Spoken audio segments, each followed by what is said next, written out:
Muy buenas tardes con todos y todas. Creo que la tarde de hoy para el Task Force de Educación en Diabetes y el Task Force de Comunicación de la IDF Región SACA es un gusto poder compartir con ustedes un tema muy importante y muy valioso en el tema de la formación, tanto de nuestros pacientes como de los profesionales de la salud. El lenguaje importa en diabetes, creo que es más que un título, creo que es una incógnita que debemos irla resolviendo día a día cada uno de nosotros como profesionales, padres, madres o familiares de pacientes o el mismo paciente con diabetes. La tarde de hoy tenemos el gusto de compartir con ustedes este espacio con la doctora Paula Chinchilla, con la psicóloga Daniela Rojas, con Betsy Rodríguez y quien les habla Fernanda Sánchez, que estamos a cargo de los Task Force de Comunicación y Educación en Diabetes respectivamente. Vamos a comenzar a conversar con ustedes un tema muy interesante como es el tema de el lenguaje importa en diabetes. Para manejar de mejor manera esta programación, solo les vamos a dar unas pequeñas recomendaciones y las recomendaciones serían que si tenemos algún tipo de duda, por favor, eh, la hagamos mediante el chat. Cualquier tipo de pregunta o consulta la hagamos mediante el chat. Esto lo vamos a responder al final. Y si ustedes pues tienen una pregunta dirigida específicamente a una de nuestras invitadas, pues lo hagan con su nombre en el caso de requerirlo. Damos la palabra. Bienvenida, Paula.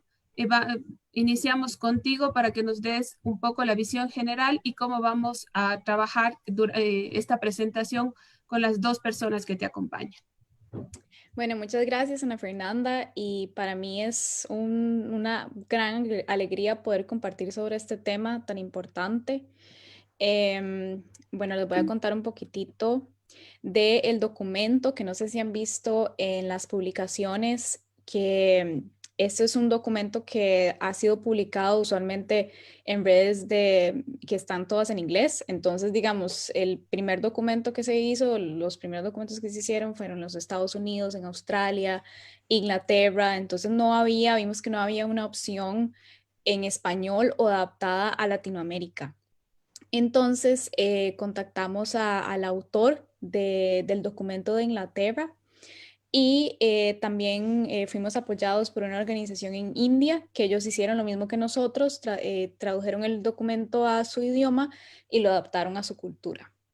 Y bueno, la idea de este documento es que sea una guía para profesionales de la salud, familiares, amigos y también para personas con diabetes, porque creemos que esta es una misión de todos los que vivimos con diabetes y de todas las personas que conocen o aman a una persona con diabetes.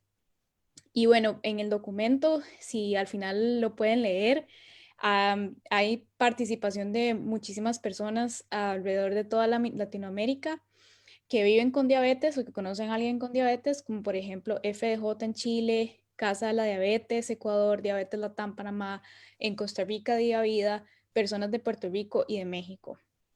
Y lo que hacemos es dar ejemplos comunes del uso del lenguaje en la diabetes y cómo podemos cambiar esto a una manera más adecuada. ¿Ok? Y aquí están las portadas de los documentos. Ven aquí a la izquierda el documento de Latinoamérica en el que usamos colores de la mayoría, tratamos de usar la mayoría de las banderas de los países de Latinoamérica. Por acá en el centro está el original de NHS, que es donde ahorita trabajo aquí en Inglaterra. Y este, bueno, estaba en inglés y este también está en inglés y creo que es en hindú de India. ¿Ok? Y, bueno, los pueden leer cuando quieran, por ahí vamos a poner las referencias. ¿Y cuáles son los objetivos de este documento? Es identificar ejemplos de palabras de la vida real que hacen diferencia para todas las personas que vivimos con diabetes, discutir qué ha sido investigado al respecto de cómo afecta ese lenguaje a todos los que vivimos con diabetes y también al final vamos a dar recomendaciones para cambiar este lenguaje. ¿Cuál es esta importancia? ¿Cuál es la importancia del uso apropiado del lenguaje? Va a haber un impacto en cómo las personas que viven con diabetes y sus cuidadores experimentan su condición, cómo se sienten día a día. Desde el momento en que ha sido diagnosticada la persona con diabetes, las primeras palabras que escuchó esa persona probablemente van a ser las que más van a impactar. Y usualmente son alrededor de un entorno médico clínico. Entonces, por eso es que el documento está mayormente dirigido a profesionales de la salud. Bueno, y el adecuado uso del lenguaje puede reducir la ansiedad, generar confianza y también tener un impacto en el manejo clínico de la diabetes. Luego, la mala comunicación puede crear estigma, que lo vamos a ver ahora, y hacer que las personas se sientan aisladas o abandonadas. Esto es un ejemplo de Pilar de Panamá, que ella es mamá y familiar de personas con diabetes, que dice: prefiero no hablar de enfermedad, sino de condición. Las condiciones no tienen la connotación fatalista de la enfermedad y hacen ver la diabetes tipo 1, en el caso de ella, como una situación llevadera. Le paso la palabra a Betsy.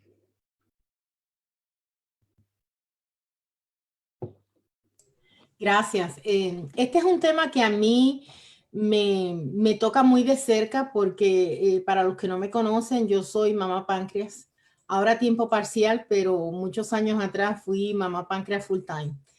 Mi hija fue diagnosticada con diabetes tipo 1 cuando tenía 8 años de edad. En el día de hoy tiene 39 años, es madre de 2 niñas, una de 14 y otra de 10 años. Y compartía hoy con mis compañeras de presentación cómo fue el primer momento del encuentro ante el diagnóstico de diabetes de mi hija.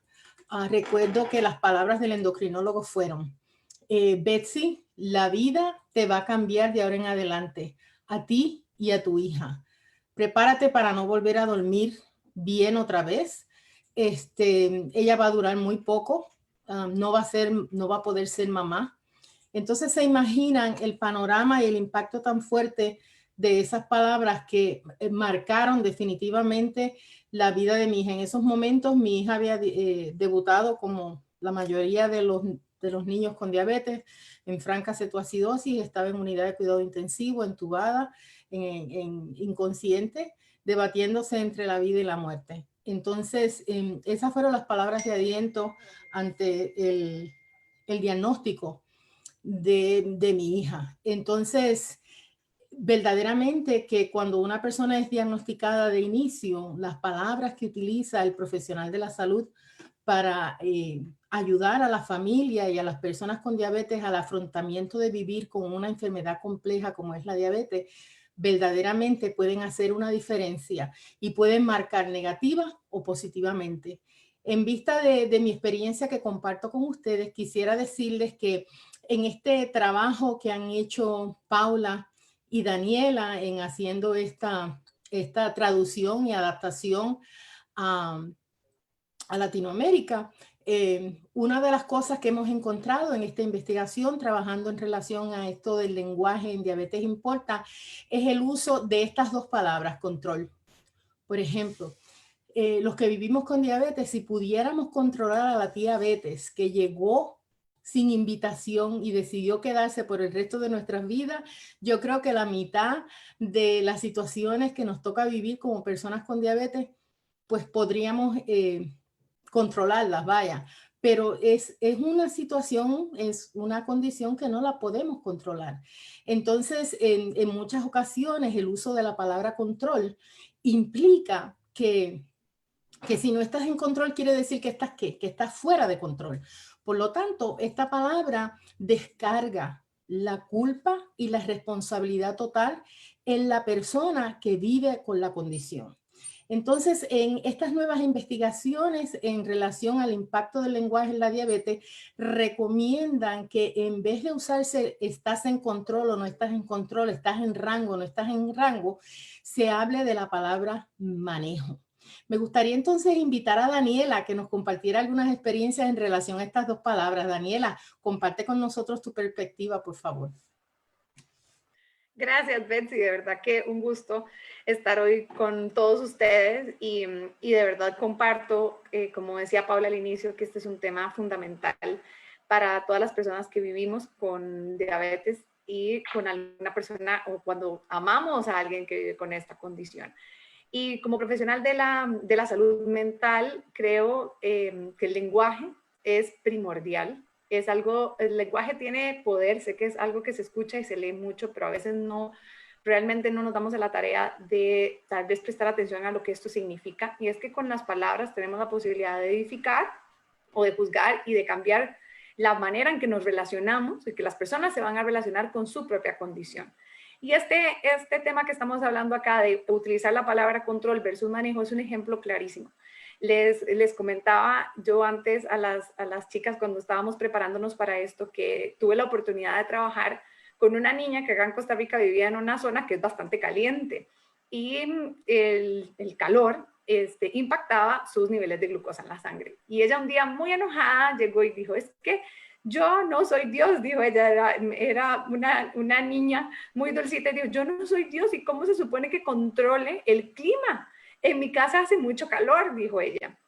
Y muchas veces no nos percatamos de lo que estamos pidiendo cuando usamos una palabra como controlar. Poder tener, valga la redundancia, bajo control todas las cosas.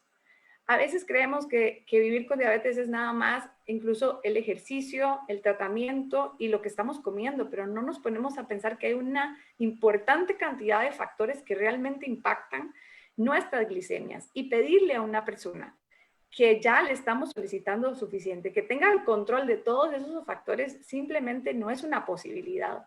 Más cuando lo hacemos y las personas tal vez en el camino se topan con que no lo están o sienten que no lo están logrando, de repente esto puede impactar negativamente la relación que están teniendo con su condición y puede también desarrollar una serie de condiciones a nivel mental y emocional que pueden afectar la relación que está teniendo esta persona con su diabetes. De ahí que hacer un cambio a la palabra manejo va a permitir que sea algo que tenga mayor flexibilidad, que sea alguna de mayor apertura y que se pueda y se permita que la persona realmente tenga posibilidad de impactar y que todas las decisiones sean mayormente, como lo dice la palabra en sí mismas, manejables al respecto de su día a día con su diabetes. Aparte, Daniela, de que la palabra manejo implica planificación, ¿verdad? Entonces, si podemos planificar, hay ciertas cosas que definitivamente podemos manejar más efectivamente. Próximo slide, por favor. Entonces, cuando estábamos preparando estas diapositivas, encontré esta señora con ese dedo acusatorio y me parece que esta imagen refleja exactamente el uso de estas palabras que están aquí, como no cumple, no sigue, no adhiere. Entonces, estas son también las famosas etiquetas que en muchas ocasiones ponemos en las personas que vivimos con diabetes, ¿verdad? Sin ni siquiera darse la oportunidad de preguntar qué factores facilitantes o qué factores impiden que la persona no cumpla, no siga, no se adhiera. Entonces, esta serie de no's van impactando la psiquis de las personas con diabetes, van impactando su estado emocional, van impactando su bienestar en general, porque estamos poniendo otra vez toda la carga sobre la persona que vive con la condición, que de hecho ya la condición de por sí, por ser una condición progresiva, nos impone una serie de demandas en el diario vivir. Hablamos de incorporar la diabetes a nuestro estilo de vida particular en vez de que la diabetes controle a nosotros, pero también hablamos de que la diabetes como condición no nos define como personas. Seguimos siendo Betsy Rodríguez con sueños, con miedos, con inquietudes, con planes, como cualquier otra persona que no tiene diabetes. Voy a parar aquí para hacer una historia rapidita. Yo recuerdo que en uno de los momentos de mayor crisis con mi hija, yo le decía, Señor, dame las palabras para yo hablarle. Y me vino esta analogía, la analogía del árbol, le llamo yo. Y esta analogía lo que persigue es que las personas entiendan que hay situaciones que acontecen en nuestra vida que no pedimos que llegaran a nuestra vida, pero que llegaron. Entonces le decía yo, mi niña, tú tienes que ser como los árboles. A los árboles nadie le preguntó dónde los planta. Los plantaron allí, en lugares a lo mejor donde la cantidad de luz solar es diferente, la cantidad de agua es diferente, la cantidad de sombra es diferente y por eso tenemos diversidad de árboles y cada árbol da un fruto diferente, unos dan mangos y otros dan naranjas, ¿verdad?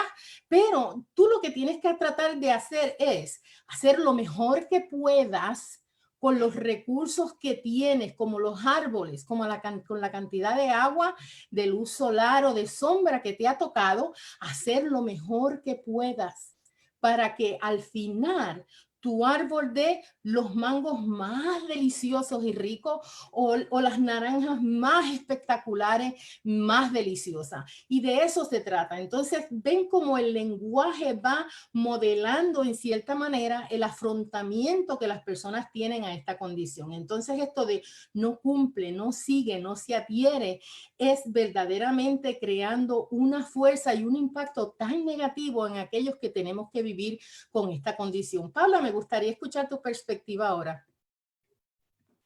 Claro, bueno, yo me he encontrado en ocasiones, bueno, yo soy nutricionista y trabajo con niños y adolescentes con diabetes y trabajo en una zona donde hay una mezcla de culturas, idiomas, hay chicos que las familias probablemente no entiendan bien el inglés. Y me he encontrado muchas ocasiones que los médicos me dicen, esta persona no cumple con los criterios para aprender este tipo de método o aprender conteo de carbohidratos en este caso. Y ahí es donde uno como profesional de la salud tiene que dejar de lado este pensamiento de, ok, no, esta persona no es capaz de aprender porque lista de cosas, ¿verdad? Y dar esa milla extra para poder enseñarle a esta persona a tener un buen manejo de la diabetes por medio de formas diferentes de enseñar. Entonces yo creo que como profesionales de la salud, cada vez que a la mente se nos viene eso de no cumple, no sigue, no se adhiere, tenemos que pensar en una gran lista de cosas que nosotros tenemos que eliminar para poder pensar que esta persona tal vez, ¿cómo hago para que esta persona cumpla? ¿Cómo hago para que esta persona se adhiera? ¿Será que lo que yo le estoy diciendo no se adapta a su cultura? ¿Que lo que yo estoy diciendo no está, la persona no lo va a comprender? ¿Cómo puedo hacer yo las cosas diferentes para que esta persona logre aprovechar al máximo la educación que le voy a dar? Entonces creo que muchas veces nos vamos a topar con estos casos y creo que como personas con diabetes tenemos que defender eso y encontrar y explorar por qué no estamos llegando a eso y también defender todas estas como críticas de parte de los profesionales de la salud. Es importante lo que has dicho y me hace pensar, por ejemplo, que en estos días se habla mucho del cuidado centrado en la persona. Se habla también de los determinantes sociales de la salud y el impacto que tienen en cualquier persona, no solamente en las personas que viven con diabetes. ¿Y cuáles son esos determinantes sociales de la salud? Pues, por ejemplo, la disponibilidad de comida, el lugar donde se vive, el tipo de trabajo que se tiene, el tipo de educación académica que se tiene y así por el estilo. Podemos ir agregando una serie de determinantes sociales que definitivamente tienen un impacto en el bienestar general de las personas con diabetes. Probablemente esta persona no cumple, no sigue, no se adhiere, se ha preguntado a lo mejor que tiene a lo mejor lo que llamamos en estos días limitación alimentaria. Ahora mismo con el COVID hay muchas personas que están afrontando despidos, falta de trabajo, no hay para el chau chau, ¿verdad? No hay para las necesidades básicas. Probablemente hay determinantes sociales que pueden estar generando un impacto en el bienestar general de esa persona. Así que tenemos que vigilar este lenguaje de no cumple, no sigue, no se adhiere. Próximo slide, por favor, Paula. De sufrir con diabetes. O en otros lugares hablan padecer con diabetes. Miren, ni sufrimos ni padecemos, vivimos con diabetes. Sonreírle al mundo con el corazón roto no es una tarea sencilla. Las personas que vivimos con diabetes, yo siempre digo que estamos como en una montaña rusa. Tenemos días muy buenos, tenemos días muy fabulosos y tenemos días que son menos fabulosos. Nótese que no dije días malos, dije menos fabulosos. Entonces, en esos días menos fabulosos, probablemente hay una serie de factores alrededor nuestro que no nos permiten tener el manejo de esta diabetes, como yo le llamo, que se invitó ella sola, llegó a mi vida y no se quiere ir, se va a quedar por el resto de mis días, ¿verdad? Entonces, no sufrimos de diabetes, no padecemos de diabetes, vivimos con diabetes. Daniela, ¿algún elemento que quieras añadir aquí? Claro que sí, Betsy, muchísimas gracias. Y volviendo a lo que estaban hablando, qué importante es nuevamente percatarnos de qué palabras estamos utilizando, porque precisamente sufrir y padecer inmediatamente van a posicionarnos en un lugar donde estamos en un lugar de adolecimiento perpetuo. Porque algo que es importante también es que muchas veces no solamente no estamos tomando la parte socioeconómica o la posibilidad que tiene una persona, sino también el estado emocional en el que se encuentra. Muchas veces las personas pasan por duelos y necesitan pasar por esto para poder llegar a tener una aceptación de su condición. Mas no significa que porque tengamos necesariamente que pasar un duelo, vamos a estar sufriendo por el resto de nuestras vidas. Y esto es importante porque ¿qué pasa cuando una persona que está en una posición de autoridad nos dice que vamos a padecer de algo o nos dice que vamos a sufrir de algo? Si esta persona es la autoridad, muy probablemente existe la posibilidad que nosotros creamos que sea así. Y qué duro es que a uno le digan que por el resto de la vida va a sufrir de algo. Significa que te va a doler algo todos los días del resto de tu vida y eso se puede volver emocionalmente cansado, emocionalmente desgastante y altamente estresante. Y esto realmente no podría estar más lejos de la realidad. Concuerdo absolutamente con lo que estabas diciendo, Betsy. Las personas que vivimos con diabetes tipo 1, eso es precisamente lo que hacemos. Vivimos y como todas las personas, como bien decías, tenemos días que son muy fabulosos, otros que tal vez no lo son tanto, pero esto no es sinónimo de que tengamos que continuamente estar sufriendo. De ahí que es importante no solamente el profesional, sino que aquí también las personas que están a nuestro alrededor, familiares, nuestros amigos, cómo estamos hablando una vez que llegamos con ese diagnóstico en casa a los demás. Porque muchas veces acá lo he escuchado un sinfín de veces cuando trabajo a nivel de familias, cuando trabajamos en la asociación y alguien viene y dice, ay, es que pobrecito, él padece de diabetes, dicen, ¿verdad? Y de una vez, y acá claro que no necesariamente en este caso se hace con falta de amor, sino que tal vez no estamos pensando o dándole suficiente atención a las palabras que estamos utilizando y el impacto que pueden llegar a tener. De ahí que algo de lo que podemos hacer siempre es evaluar las palabras y qué intención tenemos de comunicar, que eso es un ejercicio que podemos pensar, ¿qué intención tengo yo de comunicar a partir de esta frase? Si no es algo que edifica, tal vez sería bueno que lo repensáramos y utilicemos palabras que fortalezcan en lugar que debiliten, desgasten, juzguen o lastimen, que creo que es fundamental a la hora de trabajar en una vida con diabetes. Gracias, Daniela. Ok, entonces en el estudio que se ha hecho sobre este tema del lenguaje en diabetes importa, se ha encontrado que las palabras que afectan negativamente la diabetes están vinculadas a 6 temas diferentes que los desgloso aquí en esta diapositiva. Por ejemplo, la sentencia de un diagnóstico por el resto de tu vida.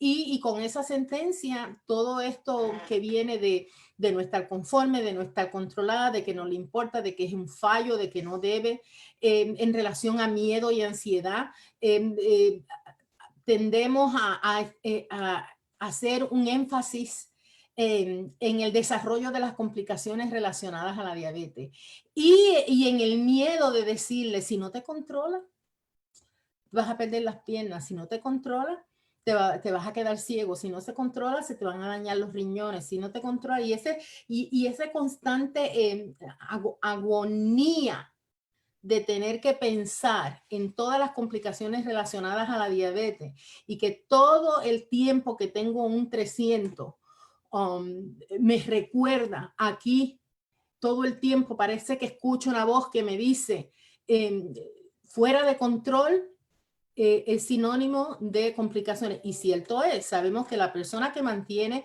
los niveles de glucosa lo más cercano posible a valores normales puede prevenir o retardar el desarrollo de las complicaciones asociadas a la diabetes. Eso es un hecho, cierto.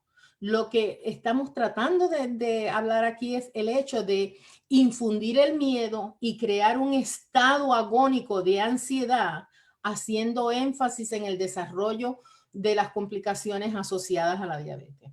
También las etiquetas o los supuestos, cuando se refieren a las personas con diabetes como diabéticas o diabéticos, o incluso las partes de nuestro cuerpo también se convierten en diabéticas o diabéticos. Es el pie diabético, es el ojo diabético, es el riñón diabético. Y así por el estilo podríamos decir que también mi corazón y mi cerebro también son diabéticos. Ahora hay una relación entre Alzheimer y diabetes, así que mi cerebro también es un cerebro diabético. Entonces, esas etiquetas. O las etiquetas, particularmente en la población con diabetes tipo 2, de que son gordas. Y otra vez este elemento de que sufren de una enfermedad. Las simplificaciones excesivas o directivas como el perder de peso, el que se acostumbre, los malentendidos, la desinformación, la desconexión en términos de la cura, por ejemplo. Hay demasiado charlatán vendiendo soluciones y curas para la diabetes. El tipo de diabetes y las asociaciones que las personas con diabetes hacen en relación a, por ejemplo, si han estado en medicamentos orales en las personas con diabetes tipo 2 y si añade insulina al tratamiento, probablemente eso significa que mi diabetes es de la más brava o es de la más mala, cuando sabemos que el tratamiento no tiene nada que ver con diabetes más mala o diabetes menos mala, ¿verdad? Las razones fisiológicas por las que se desarrollan los dos tipos de diabetes principales, tipo 1 y tipo 2, son diferentes. Las consecuencias en no mantener esos niveles lo más cercano posible a los varones normales son prácticamente iguales en las dos poblaciones, el desarrollo de complicaciones con diabetes, sí es cierto, pero no existe tal cosa como diabetes mala o diabetes de la más brava. Y ese malentendido, esa desinformación, esa desconexión va creando también un impacto negativo en las personas con diabetes. Incluso el lenguaje corporal y el tono con el que se habla, donde no hay un contacto visual, donde el tono es un tono acusatorio. Entonces, estos 6 temas son los 6 temas que probablemente resumen lo que la literatura establece en términos de las palabras que afectan negativamente a las personas que viven con diabetes. Próximo slide, por favor. Entonces el estigma de la diabetes es otro aspecto, ¿verdad? Las personas son percibidas como que tienen un defecto de carácter o un fallo de responsabilidad personal, se convierten en una carga para el sistema de salud, el ser débil, el ser gordo, el ser perezoso, comelón, glotón, pobre, malo, no inteligente. Fíjense toda la lista de connotaciones negativas. Paula, ¿podrías añadir un poco aquí en relación al estigma y diabetes? Claro, creo que cuando hablabas de esto me estaba recordando un poco de la importancia que hay en también un equipo multidisciplinario de profesionales de la salud, ¿verdad? Porque cuando vemos que es una persona que tal vez estas cosas de que es comelón o glotón, se escucha mucho como, ay, sí, no le mejoró porque come mucho. Y ahí es donde puede entrar el profesional de la nutrición o la psicóloga. Ok, esto está sucediendo por esta y esta razón. Siempre hay una razón. Y yo creo que las personas no pueden decir o generalizar que una persona es algo sin tener ese contexto de realmente por lo que está pasando la persona.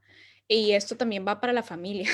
Entonces, creo que sí me puedo identificar con este estigma y me han pasado muchas veces que personas dicen, ay, usted tiene diabetes, entonces usted esto y esto y esto, ¿verdad? Entonces, esto como estas creencias a nivel poblacional que las personas tienen sobre vivir con diabetes es algo que yo creo que es la misión de todos nosotros.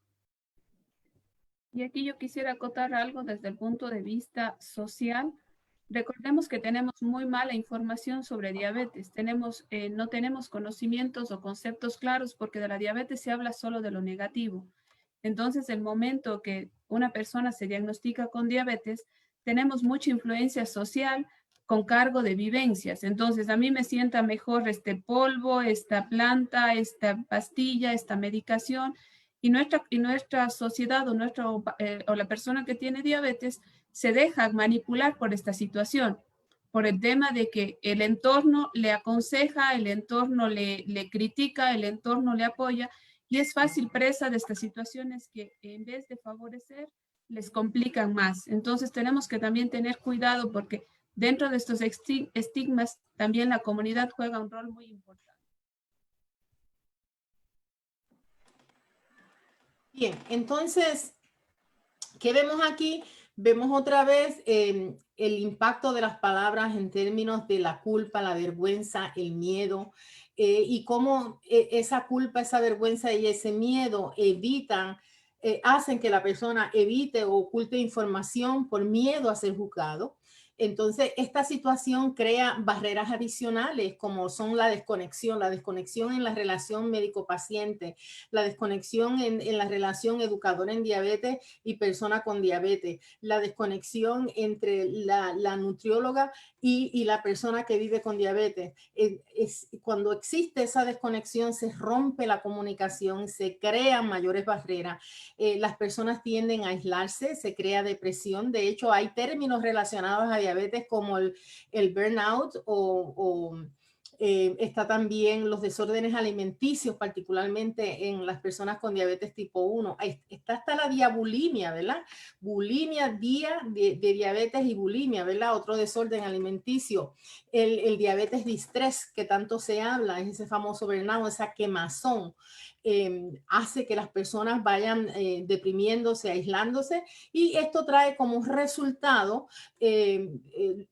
los outcomes, los resultados de salud, pues obviamente van a ser inefectivos, porque estamos dejando a la persona con las herramientas emocionales y mentales para manejar la complejidad de una condición como progresiva como es la diabetes.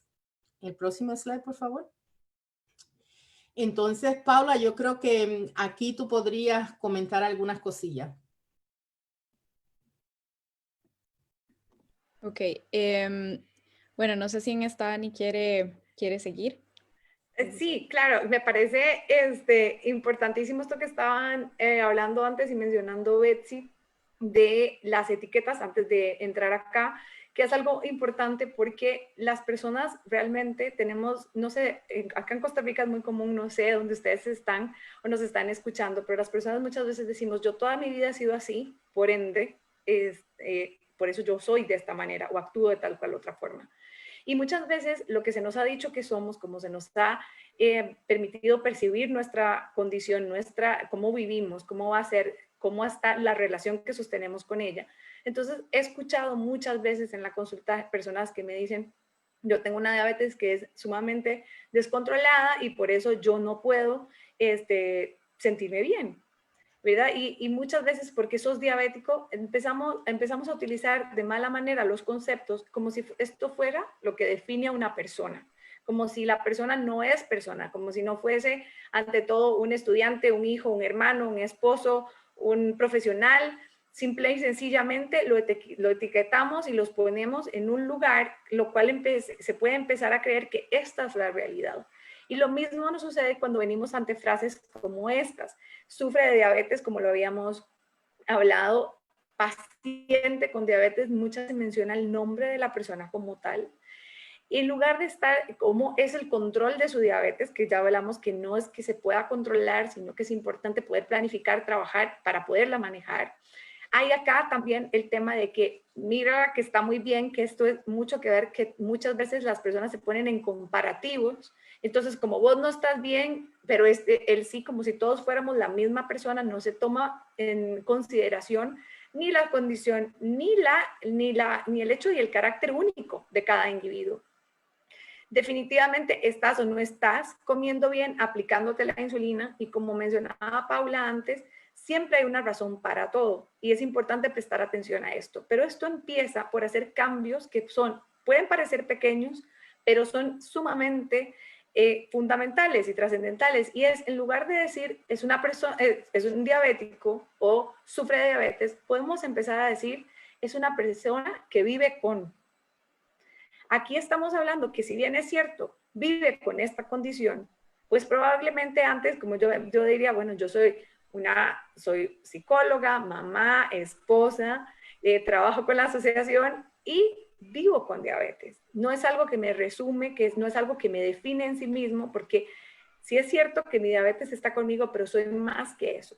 En frases, y de ahí que es tan importante prestarle atención al lenguaje, porque a veces las personas, muchas veces en mi trabajo dicen, pero es que una palabra es tan solo una palabra.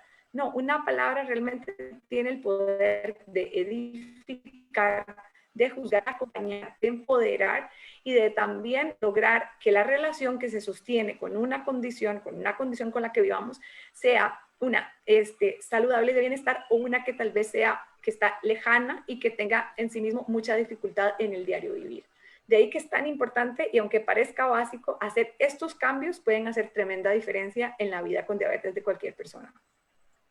Me hiciste recordar el hecho de que a veces la gente cuando mi niña era pequeña decían, pobrecita, tan chiquita y con diabetes, pero ella no parece que tiene diabetes. Entonces yo siempre recuerdo que Carmen reaccionaba y decía, ¿y cómo se supone que se vea una persona que tiene diabetes?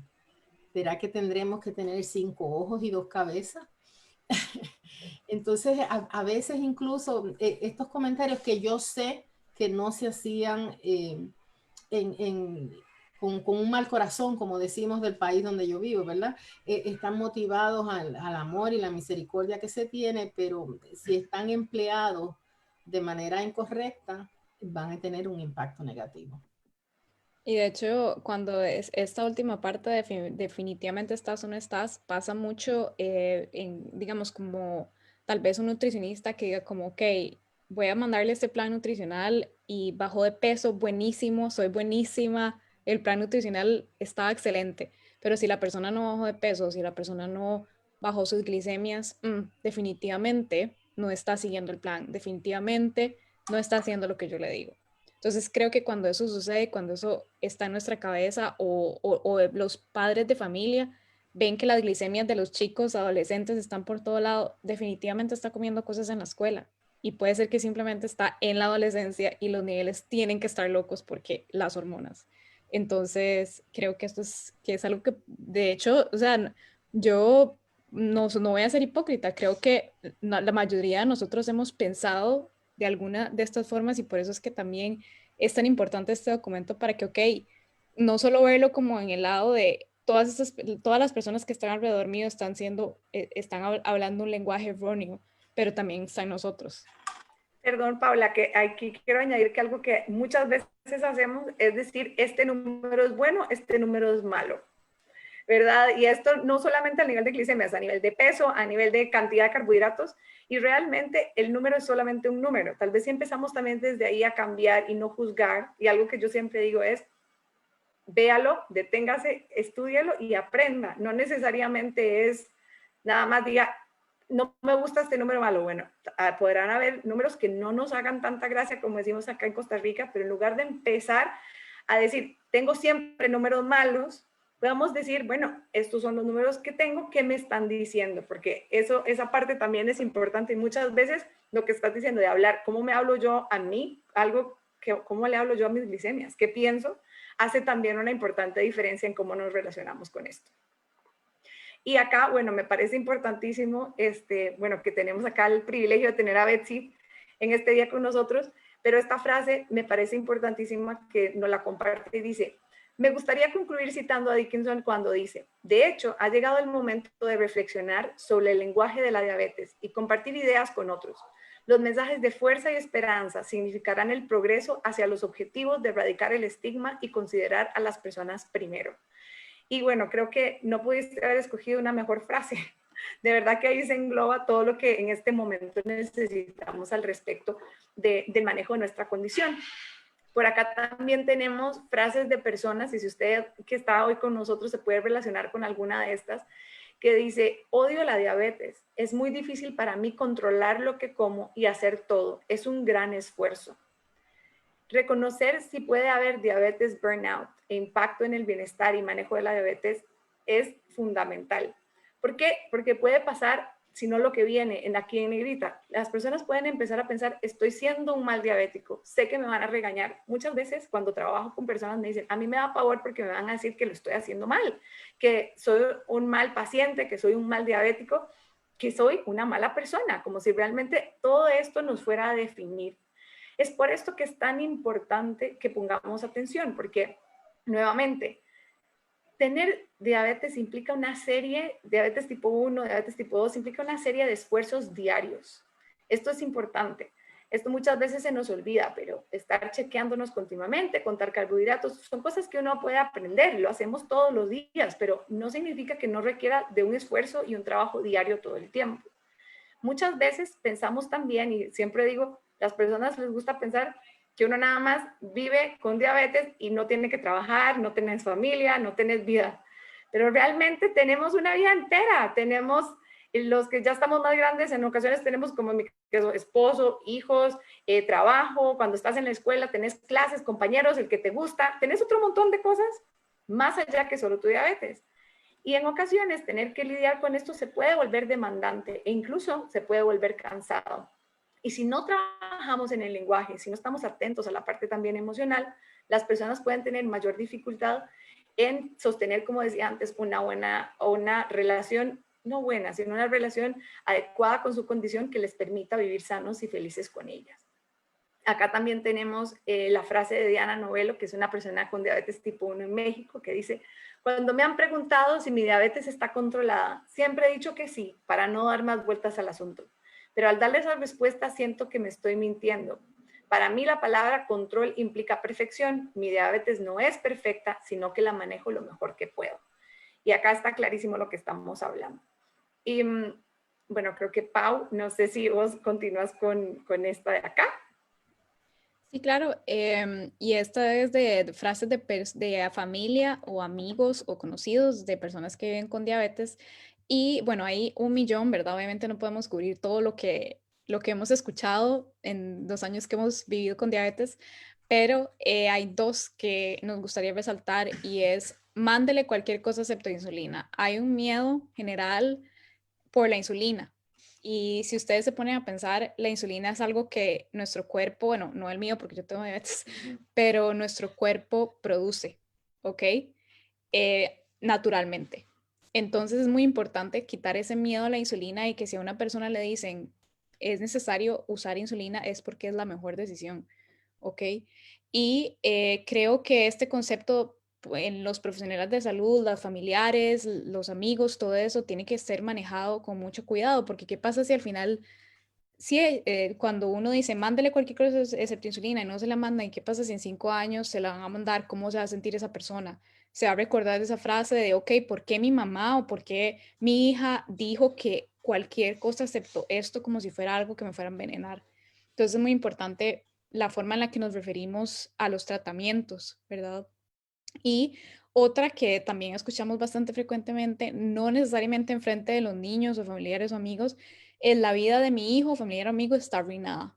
Entonces se piensa, y creo que esto, yo creo que no, o sea, no podría decir que la persona que dice esto como qué mala persona, porque realmente cuando vemos casos como los de Betsy, que llega un profesional y le dice, su vida va a cambiar, su hija no va a poder tener hijos, bla, bla, bla, bla, bla, toda la lista de cosas malas, claro, va a pensar, su vida está arruinada. O sea, no es culpa de la persona, pero creo que esto es algo que tenemos como que resaltar, de que realmente creo que hay muchas personas que están aquí hoy en esta charla que son testimonio de que no es una vida arruinada, es una vida que puede ser para bien para muchas personas a su alrededor. ¿Y cómo acudimos a esto? ¿Cómo hacemos que esto cambie? Por medio de una educación adecuada. Entonces, educación, ¿qué es la insulina? ¿Para qué sirve la insulina? Educación de cómo vivir una vida normal con diabetes. Eso puede cambiar la perspectiva que hay de la familia, de los amigos, de la persona que vive con diabetes. Y otra cosa muy importante que Ana Fernanda nos va a dar un ejemplo muy bueno es dar ejemplos de éxito, pero no comparar, como decía Daniela también. Dar ejemplos de personas que, ok, esta persona mi amigo, o era, no sé, es una persona famosa, Nacho, que juega fútbol, lo que sea. Esto motiva a muchos niños y también nos decía Betsy en la mañana, como cuando yo vi a esta persona de adulta mayor que ha vivido toda su vida con diabetes y todo bien, esto me motivó y me hizo sentir que mi hija va a poder estar bien. Y tal vez Ana Fernanda nos comparte un poco cómo ha sido este impacto de ejemplos de éxito en su campamento. Bueno, realmente el tema imitar, la palabra imitar no es la adecuada. No debemos nunca usar imitemos a tal persona o hagamos tal cual lo que ha vivido una persona. Recuerden que somos seres exclusivos, únicos e irrepetibles, que no tenemos la opción de tener características o que no vivimos los entornos que vive una u otra persona. Una persona con diabetes puede vivir una vida completamente normal como ya la hemos visto, pero sí tenemos que generar ejemplos y lo que nosotros en psicología llamamos la educación entre pares. El educar al paciente en ejemplo con un par es muy importante. Nosotros durante todos estos años que hemos realizado campamento y justamente ahora en el final que lo tuvimos que hacer vía online, nos fue muy bien el tema de generar que nuestros líderes o nuestros monitores, como los llamamos, sean chicos con diabetes o personas con diabetes que tengan un buen control, que tengan una vida adecuada, ¿no es cierto? Que sean un ejemplo, que sean profesionales, que tengan algo que resaltar. Al unirlos con el resto del grupo, en esto genera esa emoción, ese entusiasmo, ese deseo del paciente poderse cuidar. Entonces, los más pequeños que dicen, yo quiero ser como el Cristian, como la Dani, como la Paula, como la Vale, ¿no es cierto? Ellos quieren, no quieren copiar, sino sí quieren llegar a ser como ellos. Cuando terminamos el campamento y uno escucha los mensajes finales, dicen, ay, muchas gracias, es que yo tenía miedo de jugar fútbol y sé que el Cristian es casi seleccionado de su colegio y yo tenía miedo de hacer esto y ahora sé que sí lo puedo. Entonces, esa clase de ejemplos son muy buenos, lo que llamamos educación entre pares.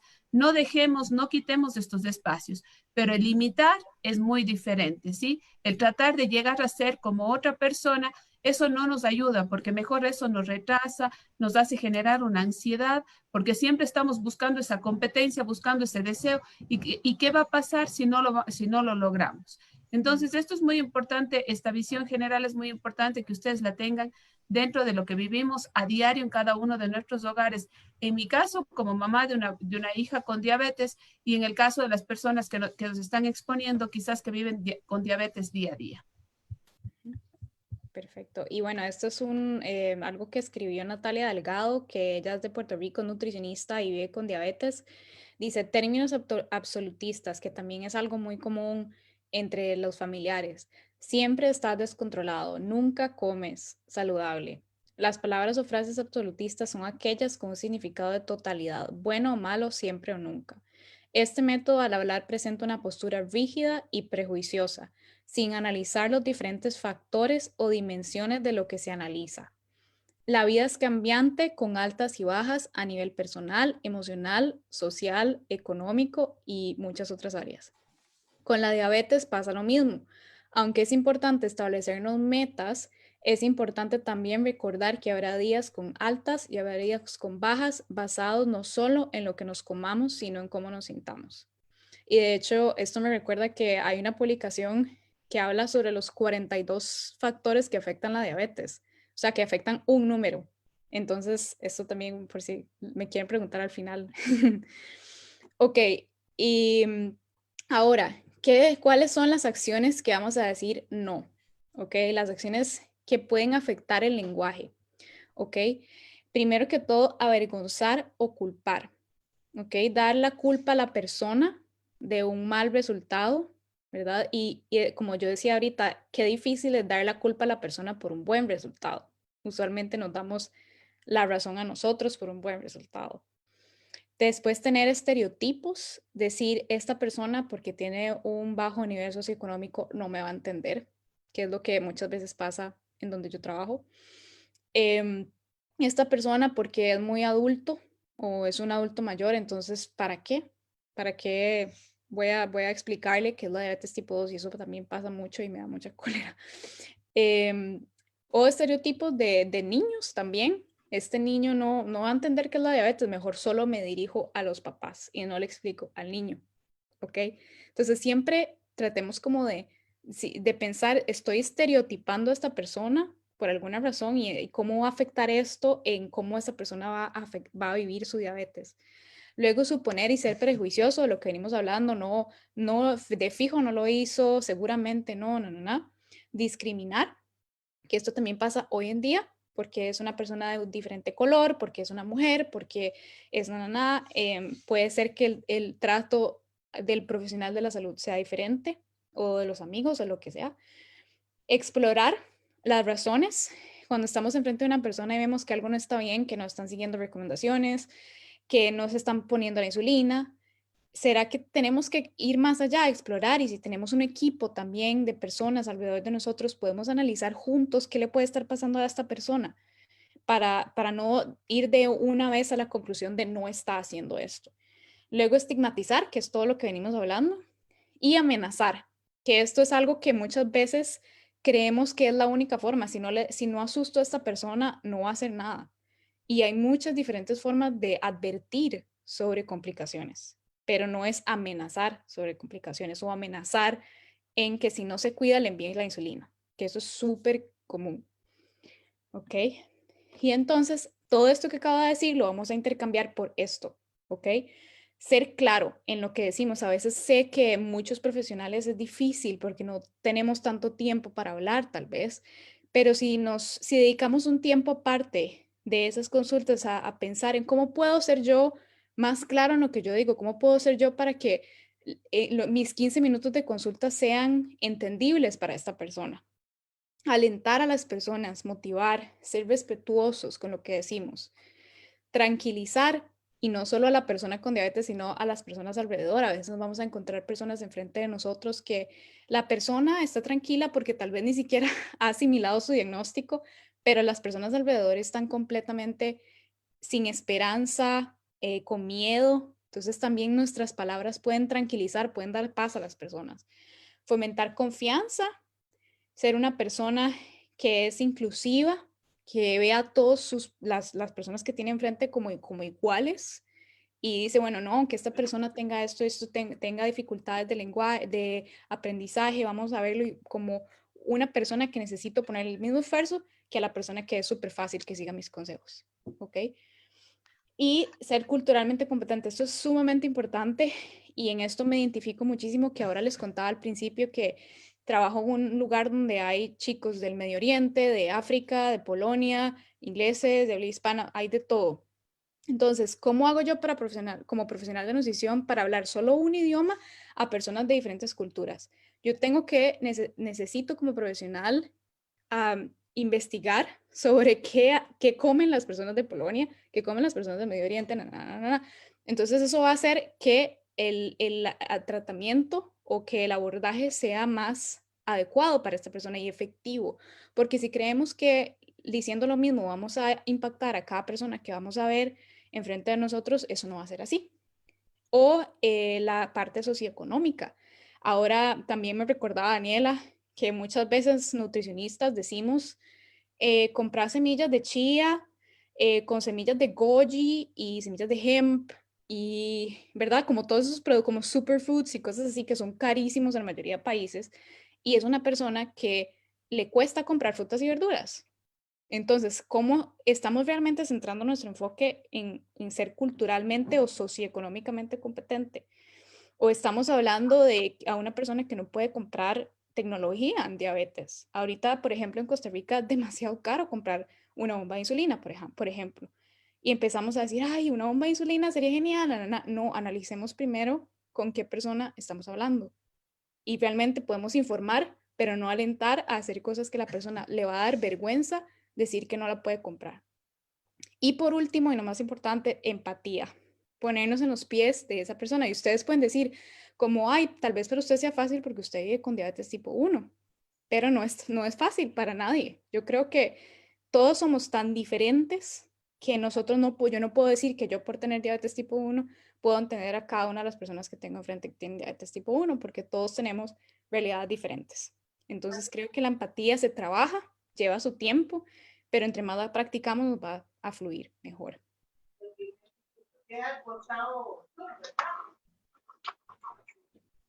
Y le doy la palabra a Betsy. Gracias.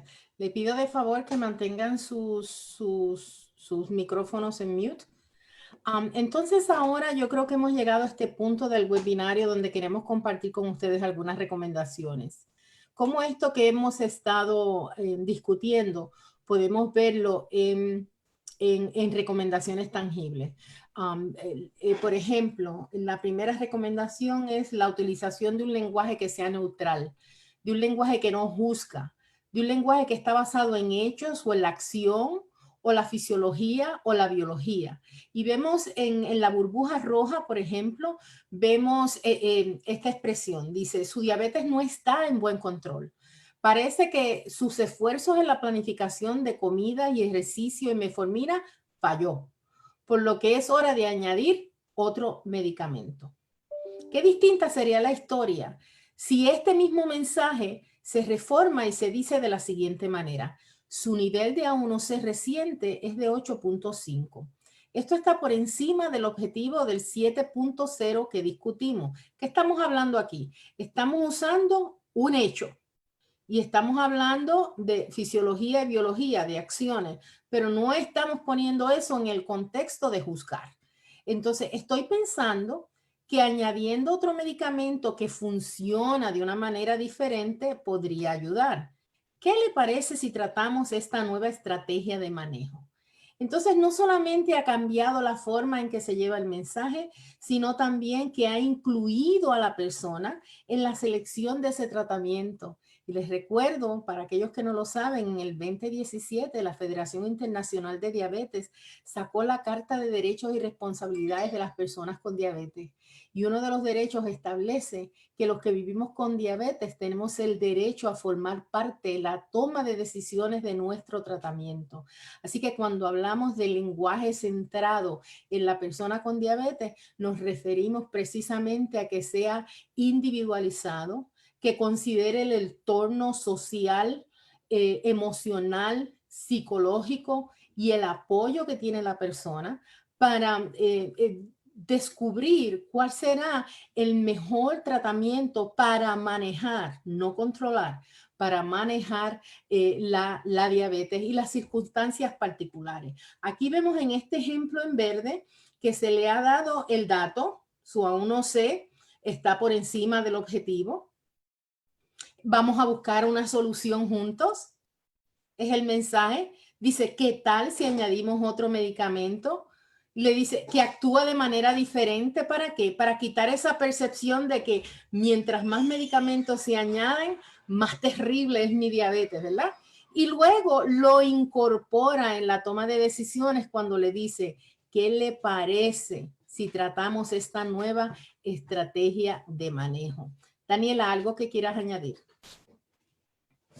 Gracias, Betsy. No, me parece que es fundamental esto que estamos poniendo acá y creo que es algo que nuevamente, acá en Costa Rica, yo siempre digo que las viejitas tienen un dicho que a mí me encanta, que es, las cosas no son lo que se dicen, sino cómo se dicen, porque si lo leemos bien, al final estamos leyendo que en ambos está hablando de lo mismo, pero es la manera en que se expone, la manera en que se invita a la participación y la manera en que se puede dar un dato sin necesariamente que sea a manera de señalamiento o de juzgamiento. Y además, como bien decías, que esté basado en fisiología y en biología y no muchas veces en prejuicios personales, que esa parte también es muy importante cuando somos profesionales de salud, tener claro que nuestra perspectiva personal no necesariamente es la que tiene que venir a juego cuando estamos trabajando de la mano con una persona con una condición como la diabetes. Entonces, creo que es importante que veamos que el mensaje se puede comunicar, porque muchas veces la gente dice, he escuchado muchas veces cuando me trabajo, no, es que si no se los digo así no entienden, la persona no lo entiende. Y realmente no es así. Tenemos la posibilidad, y en esto me refiero a lo que hablaba Paula también antes, cuando trabajamos en un equipo, cuando las personas necesitan, como es en la vida con diabetes tipo 1, diabetes tipo 2, que se requiere de un equipo de trabajo interdisciplinario, todos deberíamos de estar pensando cómo vamos a comunicar, cómo vamos a invitar a la participación, cómo vamos a lograr que esta persona no se sienta juzgada, sino que más bien se sienta invitada y se sienta parte y sienta en todo momento que está siendo acompañada adecuadamente, que su relación con su condición también a nivel emocional, porque siempre digo, somos más que los números que vemos por fuera. La condición en la que se encuentra a nivel emocional y mental va a ser tomada en cuenta. Tenemos una enorme posibilidad de éxito versus que si nada más nos sentamos, se habla, se juzga y no se toma en cuenta la parte de la persona que vive con esta condición. Próximo slide. Use un lenguaje libre de estigma. Paula les cubrió el aspecto relacionado al estigma y aquí le tengo dos ejemplos. Veamos la burbuja roja que dice: estoy dispuesto a referirle este paciente, pero dudo que le hará cualquier bien. Ella ha sido obesa durante mucho tiempo, está demotivada y en negación. Ella no ha hecho nada de lo que le he sugerido. Y esto es un médico, un profesional de la salud, hablando a otro profesional de la salud. En cambio, el mismo mensaje lo vemos ahora en verde, donde dice: le estoy refiriendo a doña Ana. Fíjense que ya tiene nombre. No es un paciente, es doña Ana. Doña Ana, una persona con diabetes. Tiene un índice de masa corporal de 35. Volvemos otra vez el dato. Y le he sugerido cortar algunos alimentos en calorías, pero esto no ha dado lugar a la pérdida de peso. Está reconociendo el esfuerzo que hizo la persona en esta situación. Trató algo, trató de cortar alimentos altos en calorías. Doña Ana, no dude en comentarme lo que aprende. Le está ¿qué? Reforzando. Ve a verte con la nutrióloga, vas a aprender, vas a buscar estrategias, vas a trabajar con este profesional de la salud que te va a ayudar a encontrar estrategias de cómo bajar ese índice de masa corporal. Y luego le dice: y a usted, licenciado o licenciada, le agradezco, me mantenga al tanto de su abordaje hacia doña Ana. Está estableciendo también que un trabajo de colaboración de un miembro del equipo de salud a otro miembro del equipo de salud. Esto en presencia de la persona. Entonces, esto da a la persona la sensación de, número uno, no está solo. Número dos, es un abordaje multidisciplinario que en toda la literatura establece que es el mejor abordaje para las personas con diabetes y enfermedades crónicas. Hay un dicho que dice que se necesita más de una persona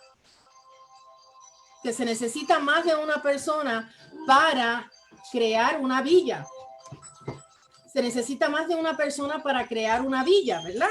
Entonces, en el manejo de las personas con diabetes, se necesita más de un profesional para manejar la complejidad de una enfermedad crónica y progresiva como es la diabetes. Entonces, seguimos con la próxima. Utiliza un lenguaje basado en las fortalezas, un lenguaje que sea respetuoso, un lenguaje que sea inclusivo y que imparta esperanza. Yo pienso que si usted no se recuerda de nada de lo que hemos dicho, pero se acuerda de esta última parte que imparta esperanza, yo pienso que las chicas y estarán de acuerdo conmigo que hemos logrado el cometido. Les cuento por qué. Porque los que vivimos con diabetes, muchas veces el vivir con esta situación se torna fuerte. Nos cansamos. Muchas veces queremos tirar la toalla. Estamos en esos momentos menos fabulosos de los que yo hablaba hace un ratito atrás. Entonces, a veces se tratan muchas cosas y parece que nada da resultado. Entonces, la persona que vive con una enfermedad crónica como diabetes, en muchas ocasiones pierde esa esperanza. Y que esté trabajando con profesionales de la salud que en medio de todo reconozcan que primero frente de ellos tienen a una persona, no a un paciente, tienen a una persona que es hijo, que es madre, que es padre, que es abuelo, que vive en un entorno que importa familia, que tiene sueños, que tiene planes, que quiere hacer muchísimas cosas, pero en medio de todo eso, de toda esa vorágine de cosas que nos definen como personas, también tenemos que enfrentar una enfermedad crónica como lo es la diabetes, que no es una sentencia de muerte, que se puede incorporar al estilo de vida particular, pero que de todas maneras, no nos engañemos, toma un esfuerzo de parte de la persona. La Carta de Derechos de IDF que yo les hablaba, habla de derechos de las personas con diabetes, pero también, ojo, habla de las responsabilidades que tenemos las personas que viven con diabetes. Y yo les invito a que busquen esa Carta de Derechos, hagan el Google, busquen Carta de Derechos de la Persona con Diabetes de la Federación Internacional de Diabetes, para que vean esa lista de derechos, pero también vean la lista de responsabilidades. Esto hay que verlo desde dos puntos de vista, ¿verdad? Desde aquellos que vivimos con la condición, con la diabetes de aquellos que nos prestan los servicios en el manejo de la persona con diabetes. Entonces veamos el ejemplo que tengo aquí con esa X roja. Dice, don Pedro, veo que ha estado siguiendo lo que le indiqué, pero no está checando la glucosa después de las comidas como discutimos. Realmente debería estar haciendo esto. Entonces vemos aquí ese lenguaje que yo les hablaba, acusatorio, demandante, lleno de estigma y de reglas, ¿verdad? Entonces, fíjense el mismo mensaje ya en verde donde dice, don Pedro, veo que está checándose con éxito. ¿Qué está haciendo esa primera enunciado, esa primera oración? Está reconociendo el esfuerzo que la persona ha hecho en trabajar esta situación. Su glucemia, ha estado chequeando con éxito su glucemia 2 a 3 veces la semana pasada. Gran trabajo. Todos necesitamos esa palmadita en el hombro, ese espaldarazo que nos diga, mira Daniela, mira Paula, mira Ana Fernanda, mira Betsy, mira Liliana, mira Carlos, déjame ver qué otro nombre veo aquí. Mira Judith Laufera allá en Argentina, mira Patricia, mira Martín, Ana, Nubia. Lo estás haciendo bien.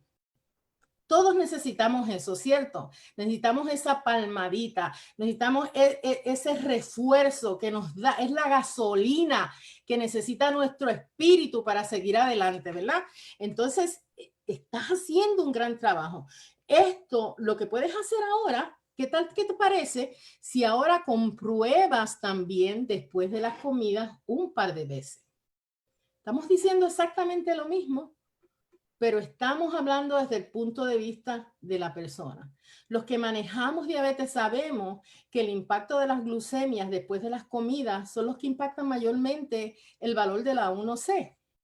Pero esas son cosas abstractas que las personas que viven con la condición no lo entienden.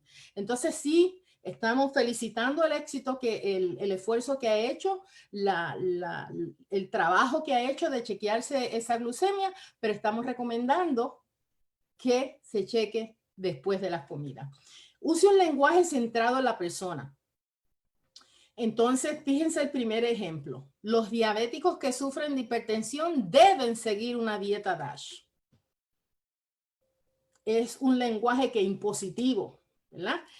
Versus en verde decimos, las personas que tienen hipertensión, personas con diabetes que tienen hipertensión, pueden beneficiarse del aprendizaje sobre el enfoque DASH en la planificación de comida. Próximo slide. Entonces aquí tenemos el plan de acción de Latinoamérica. Paula o Daniela, ¿quién toma esta parte? Gracias, Betsy. Bueno, esta parte nos parece fundamental a todas las que estamos hoy acá y es ¿qué puedo hacer, verdad? Porque es importante que lo tengamos en cuenta. Entonces, los primeros que los queremos invitar a que busquen el documento en lenguaje en español y lo lean, vean y evalúen cómo lo pueden poner en práctica, de ser posible que lo compartan con sus colegas, si ustedes son profesionales de salud, con sus familiares, con sus amigos, porque muchas veces no nos damos cuenta, incluso hasta esto, Paula y yo teníamos, cuando Pau estaba acá, un programa para escuelas, porque cómo hablan los compañeritos, cómo hablan los profesores hacia el niño que vive con diabetes. Esto es importante, entonces que se comparta, que se apliquen estas sugerencias y algo que es fundamental, muchas veces la gente dice, pero es que ¿cómo les voy a decir? Bueno, llamar la atención respetuosamente si alguien está haciendo un uso inadecuado del lenguaje. Mira, disculpa, la verdad es que esto no debería de ser así, podríamos cambiar estas palabras. Muchas veces, tal vez a veces me dicen, cuando trabajo con niños, las mamás me dicen, es que bueno, mi hermana a veces se refiere de tal cual forma. Yo siempre los invito a que tal vez tengan una sesión de familia, de cómo queremos hablar y qué palabras están bien y qué palabras no están bien, para que podamos trabajar de manera integral y que podamos poner en práctica esto que les estamos compartiendo el día de hoy. Y ahí creo que una cosa que también estábamos diciendo es que muchas veces, como volviendo a la antigüedad del uso de la palabra paciente, como pacientes, somos sumisos.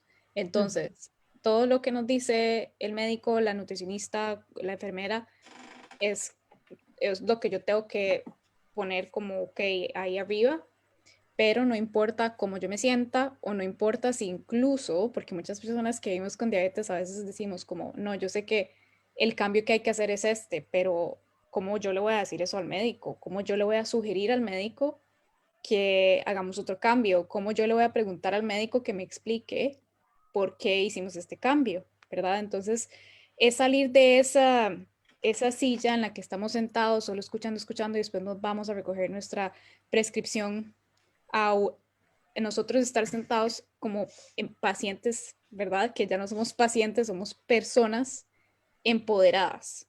Entonces, como esa persona con diabetes empoderada, yo ya puedo decirle a la persona que yo tengo enfrente, sea familiar, amigo, mira, yo prefiero que me digas Paula en vez de paciente o en vez de enfermo o en vez de pobrecito. O sea, nosotros tenemos el derecho realmente de decir muy respetuosamente cómo queremos que nos traten y cómo queremos que manejen también la diabetes, que es una condición que es de nosotros y no es de nadie más.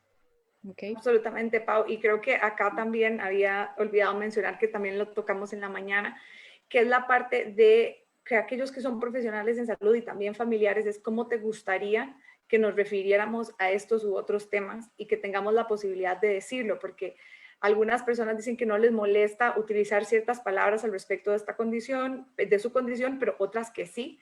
Entonces, una de las cosas que podemos hacer es involucrar y consultar, incluso a los padres, hablamos de los papás, cuando tienen niños que son diagnosticados cuando están muy pequeñitos, es cómo le gustaría que nos refiriéramos a la condición de su hijo, cómo le gustaría que fuéramos en este proceso, porque van a estar de la mano con estos profesionales por un largo tiempo. O sea, hacer una participación activa en las palabras que se quieren utilizar y en las que no, al respecto de la condición con la que se está trabajando en ese momento. ¿Y por qué esto es importante? Porque por lo que viene acá, el lenguaje tiene la capacidad realmente de determinar expectativas que se tendrán al respecto de la condición, pero aparte de expectativas, yo también diría de la posibilidad de relación que tenemos con nuestra condición, cómo nos vamos a relacionar, cómo la vamos a experimentar y cómo la vamos a vivir, en una importantísima medida va a estar mediado por las palabras y el lenguaje que utilizamos al respecto de esto. ¿Por qué? Porque como les he venido diciendo y hemos venido diciendo, los mensajes y las palabras pueden ser de juzgamiento, de discriminación, de juicio, de temor y de enojos que pueden precisamente llevar a una separación, a una mala relación, a un desgaste, a una angustia al respecto de la condición con la que se vive e incluso, como les mencionaba, puede incluso tener un impacto a nivel de condiciones emocionales, mentales. O también pueden ser todo lo contrario, pueden edificar, pueden fortalecer, pueden acompañar y pueden motivar. Y tenemos que tener esto consciente y tomar la decisión diariamente cómo nos vamos a referir al respecto de la condición. Los profesionales en salud sin duda juegan un papel importantísimo.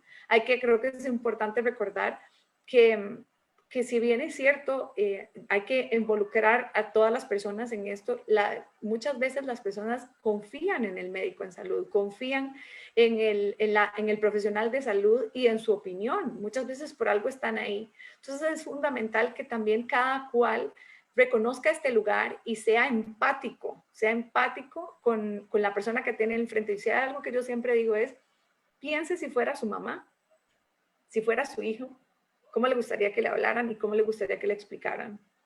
¿Le gustaría que fuera en un lenguaje de juzgamiento y en 5 minutos porque no tengo tiempo? ¿O tal vez le gustaría que se lo tomaran con un poco más de amor, un poco más de delicadeza? Si tuviéramos esa posibilidad de hacer esa diferencia, creo que tendríamos la posibilidad de hacer esta transición y este paso de manera mucho más efectiva. La familia sin duda también es un factor clave y acá de ahí que también a los que son papás ahí en casa, para mí es fundamental no solamente que pensemos en la salud emocional y mental de nuestros pequeños, sino también en la de ustedes. Como decía doña Ana anteriormente, buscar apoyo entre pares, no solamente para la persona que vive con diabetes, sino también para sus cuidadores es fundamental. Y que se utilice un lenguaje adecuado, porque también muchas veces a los padres se les culpa o se les señala por la condición que tienen sus hijos, y acá es importante también, de ser necesario, hacer las correcciones y hablar con el médico para que se hablen de manera de respeto, de inclusión y de no juzgamiento. Y acá también en esta última me parece fundamental, que es evitar la homogeneidad al referirse al respecto de los diferentes tipos de diabetes. Creo que todas las personas que vivimos o trabajamos en el mundo de la diabetes, muchas veces nos damos cuenta. Yo he vivido esto en mi consulta. Tengo personas que tienen años de vivir con una condición y piensan que es igual a otra. Piensan muchas veces que la diabetes tipo 2 es lo mismo que diabetes tipo 1. Tienen una serie de confusiones a nivel de tratamiento. Y muchas veces esta confusión se presta para malentendidos, se presta para que las personas también hagan uso o teman como hablábamos anteriormente, al uso de insulina y demás. Creo que como profesionales, como personas, como voceros, como familiares, el hecho de conocer, de aprender, de educarnos y hacer las diferencias de manera adecuada nos puede permitir que las personas entiendan qué es lo que está pasando con su cuerpo, comprendan la condición con la que viven y tengan también la posibilidad de tener una relación más efectiva con su condición y también asimismo con los demás. Aquí arriba es donde, por si se estaban preguntando, aquí arriba es donde pueden buscar el documento. Si no, yo sé que es un link y es muy raro como está en la pantalla, pero está en la página de noticias de la IDF en la parte de SACA. ¿Ok? Entonces, si ustedes entran en esa parte, van a ver noticias, el lenguaje importa, y ahí si le dan clic al link, ahí pueden ver el documento. Y el documento estará próximamente en las páginas web de las asociaciones que ayudaron a la creación del documento. Y si hay alguien por acá que también quiere tener su documento en su página web, súper bienvenidos. La idea es que entre más personas lo puedan leer, y si ustedes quieren hacer sus propias campañas para compartir este mensaje, sería genial. Bueno, muchísimas gracias a ustedes por su magnífica exposición. Yo creo que esto ha estado muy claro, nos han dejado un mensaje bastante interesante y ahora vamos a escuchar pues las preguntas, inquietudes que tienen las personas que nos acompañaron. Dice Evelina Mendoza, en el tercer punto ya no se diría control de la diabetes. ¿Cómo se diría entonces? Se dice Bueno, manejo. Manejo.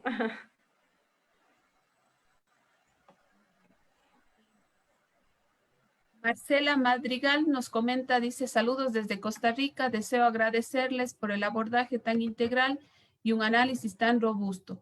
Algo que mencionó la doctora Paula sobre estigmatizar a los chicos o chicas que viven con diabetes tipo 1, de si la glicemia no está dentro de las metas recomendadas es porque seguro no están haciendo caso.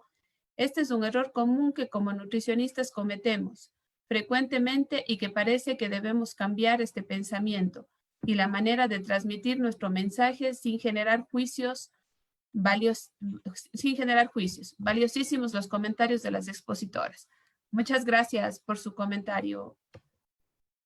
Evelyn Mendoza también nos dice que hay un concepto antiguo que si te dan insulina ya te estás portando mal, estás gravísimo. ¿Qué podemos comentar sobre esto? Yo creo que una de las chicas trató el hecho de que el añadir insulina no necesariamente significa que la condición ha empeorado.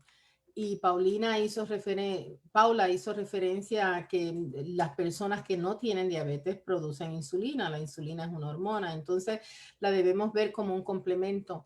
Yo siempre le digo a las personas con diabetes en mis clases que cuál es el mejor tratamiento para la diabetes.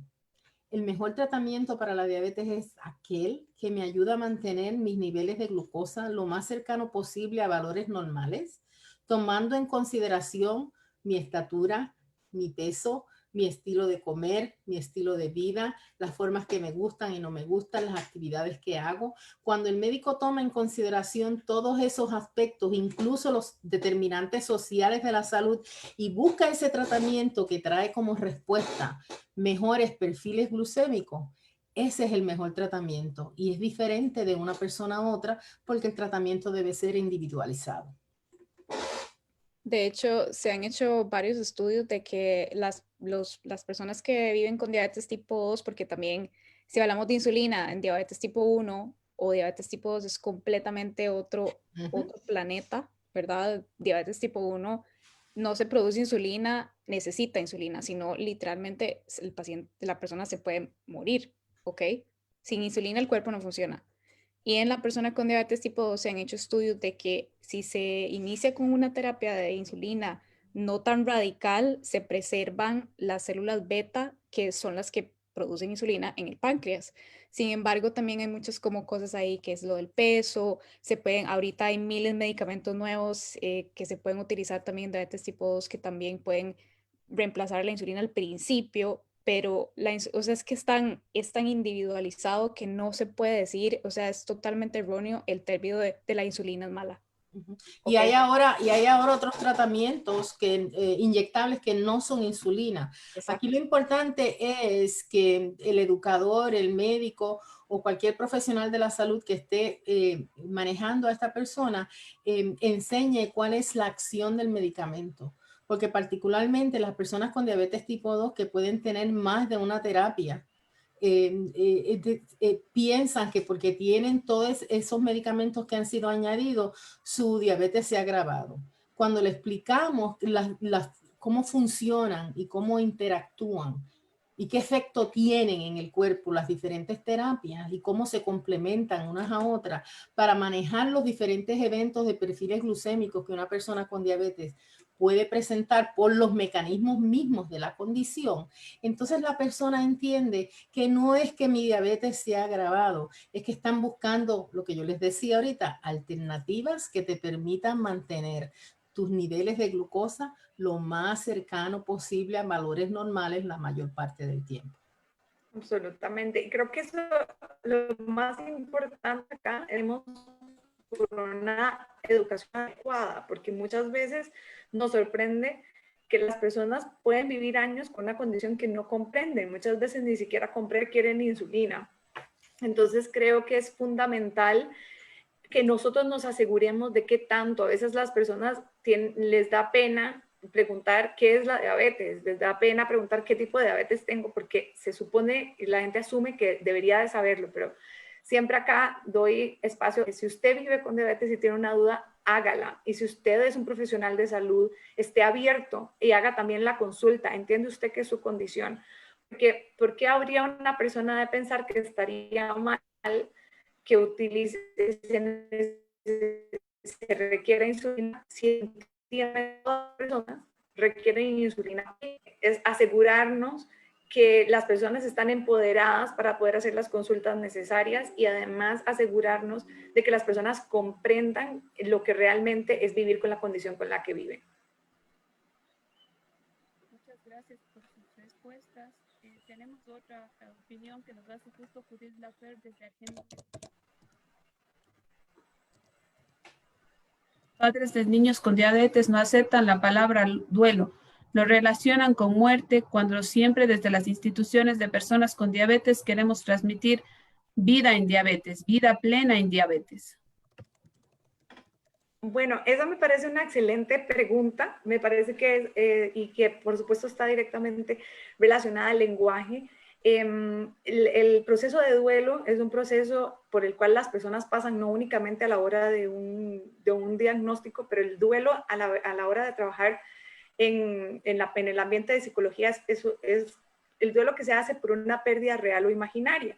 Real nos referimos usualmente en el sentido de cuando hay un fallecimiento, pero se refiere cuando se habla de duelo, pues que también en ocasiones tenemos que hacer un duelo por la idea tal vez de salud que teníamos para nuestro pequeño o nuestra pequeña en ese momento.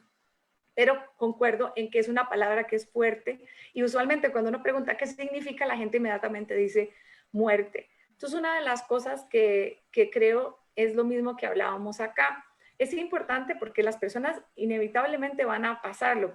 Las personas hacemos duelos continuos a lo largo de la vida, desde cosas como que terminamos con el novio que queríamos, uno hace un duelo por ese novio a veces y uno llora, hasta por el diagnóstico de una diabetes. Pero algo que también se puede hacer es lo que hablábamos antes, conversar con esta familia con la que estamos relacionándonos y preguntarles, ok, vamos a pasar por este proceso, pero ¿cómo le gustaría a usted que lo llamáramos? O sea, invitarlos a qué palabras les darían fortaleza, qué palabras les permitiría sentirse acompañados, y no necesariamente que se hable tanto de esta pérdida. No sin más decir que también es importante siempre tener en cuenta que las personas pueden estar pasando por esto y acá tenemos que estar atentos, ¿no? Porque muchas veces, no sé, una de las cosas que más suceden es que en ocasiones, aunque haya una buena educación, la persona emocionalmente tal vez no está preparada para recibir la información.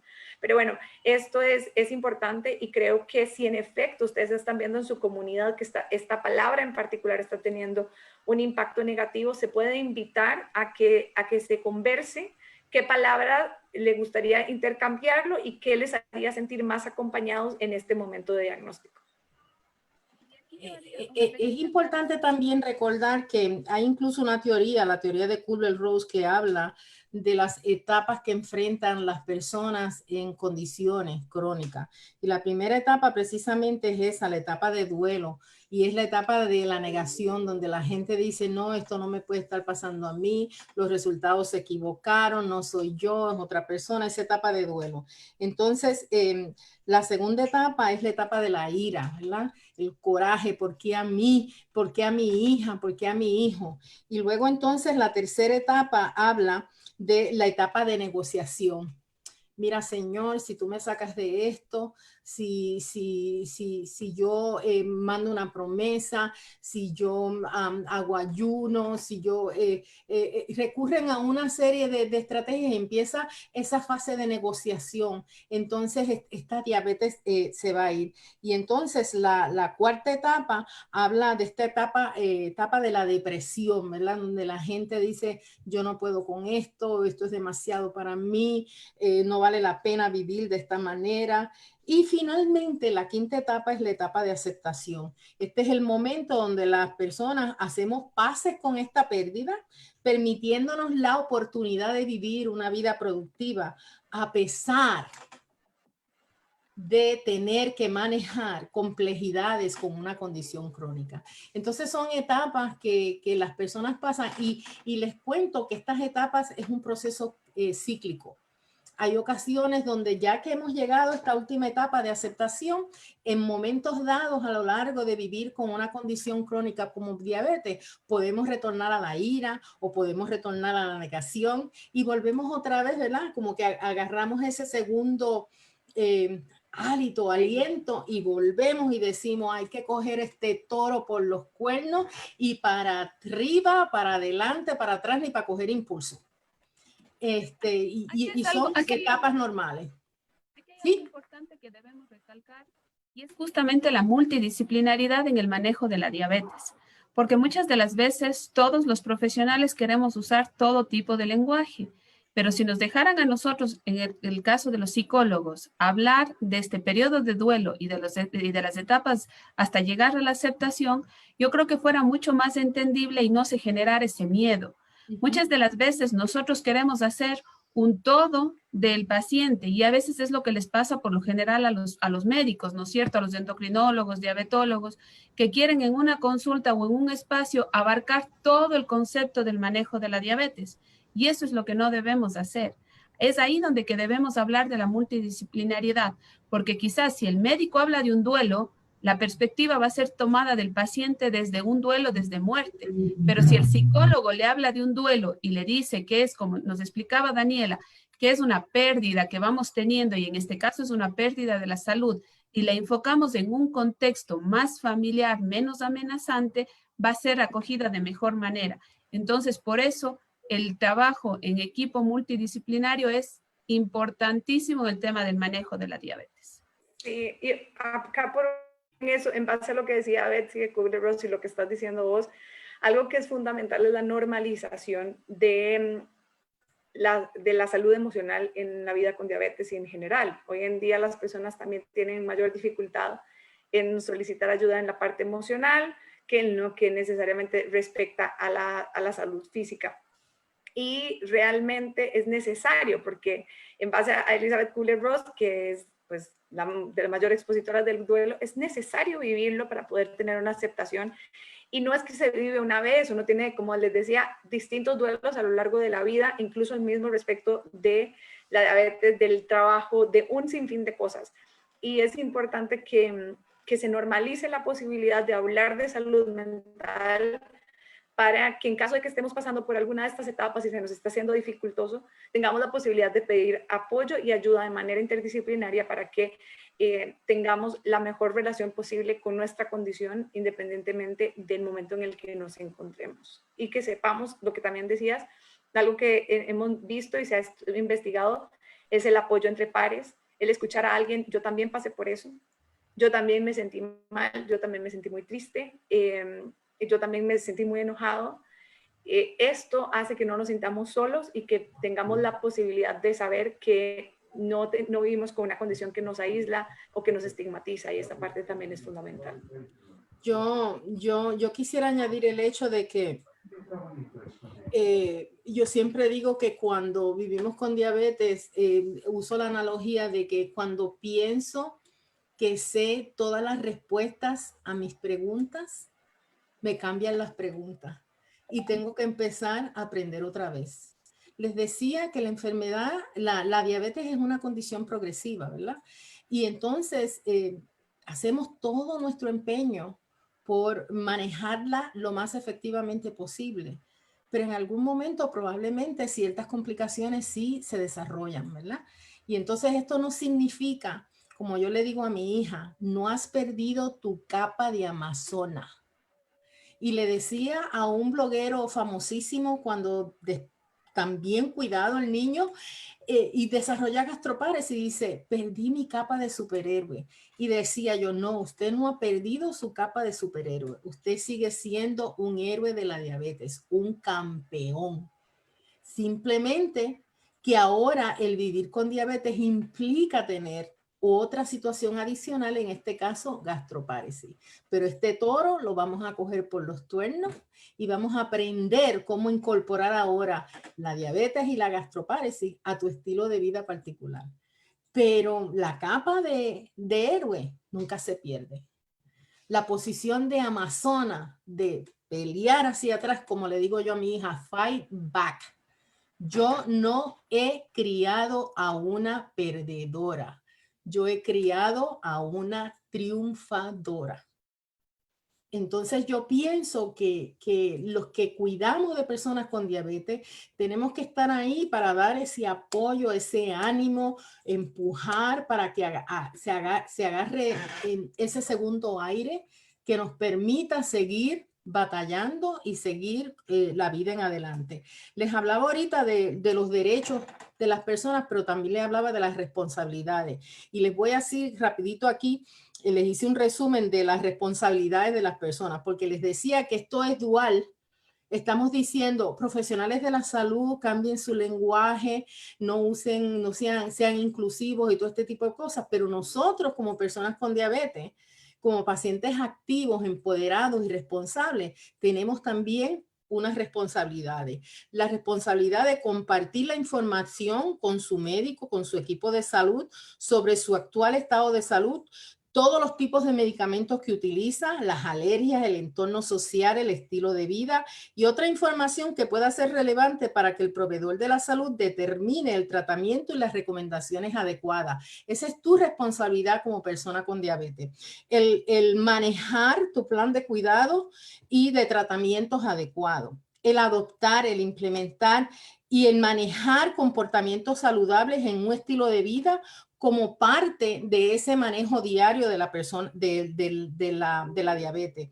El compartir con los profesionales de la salud cualquier problema que experimentes con el plan de tratamiento recomendado y cualquier barrera para implementar ese tratamiento. El informar a la familia, al colegio, a los compañeros de trabajo, a los amigos sobre tu diabetes para que te puedan ayudar en caso de que fuera necesario.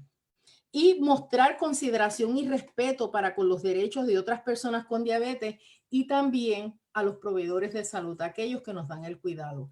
Así que con los derechos vienen también las responsabilidades de vivir con una condición crónica como lo es la diabetes. ¿Tenemos alguna otra pregunta? Tenemos algunas preguntas más, pero en honor al tiempo de todos, creo que debemos ir concluyendo.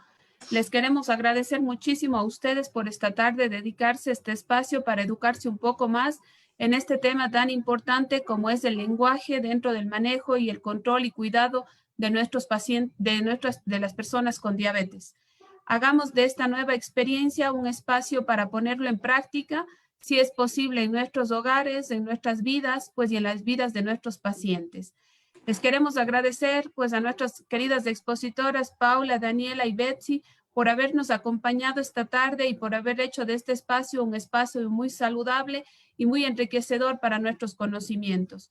Recuerden ustedes que el video pueden verlo en la página de IDF SACA en Facebook y pronto les enviaremos el link para que nos ayuden a compartir con las personas que por uno u otro motivo no pudieron acceder al mismo. También recuerden que ya está en el chat el enlace para que ustedes puedan bajar el documento completo y puedan pues leer un poco más sobre este tema, el lenguaje importa. Muchísimas gracias y que tengan una muy buena tarde. Quería decirles una última cosita. El chair de la región SACA lamentablemente no pudo acompañarnos, pero me acaba de enviar un mensaje por WhatsApp y quiere que les comparta esto bien rapidito. El doctor Douglas Villarroel, chair de la región de Centro y Suramérica, nos dice: la diabetes es una enfermedad compleja que involucra muchas variables. El lenguaje centrado en la persona puede mejorar la comunicación. Debemos ser conscientes de que el impacto que nuestras palabras tienen en las personas con diabetes es de mayor alcance de lo que podemos comprender, especialmente en el contexto de una afección a largo plazo. La Federación Internacional de Diabetes, Región SACA, se enorgullece de organizar este webinario y de contar con personas como las expositoras que llevan adelante este mensaje. Gracias y saludos a todos. De parte del doctor Douglas Villarroel, chair de la región de Centro y Suramérica. Muchas gracias. Gracias a todos ustedes, una buena tarde y a todas las personas de varios países que nos acompañaron, un abrazo fuerte. Chao.